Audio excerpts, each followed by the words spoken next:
Okay guys, so let's get started with our task 5. Remove a Windows device from Entra.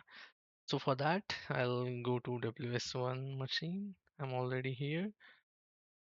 So I'll just open that settings page, go to accounts, pretty much simple. Go to that access work and school account, and I'll just need to disconnect the ID like this. So I'll just show you. Are you sure you want to remove this account? This will remove your access to resources like email apps, network, and the content associated with it. Your organization might also remove some data stored on this device. Click on yes, and again asking for confirmation. Disconnect from the organization. I'll select yes, disconnect. And it's asking for the password for verification. Let's provide it. Click on OK. Local administrator password.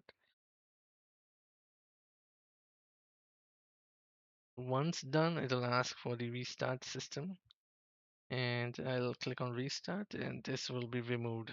So results, after completing this exercise, you will have configured Microsoft Entra device settings, joined a device to Entra, and also removed a device from Entra. So this is about this exercise 1, and the second exercise will continue in our next video. Thank you.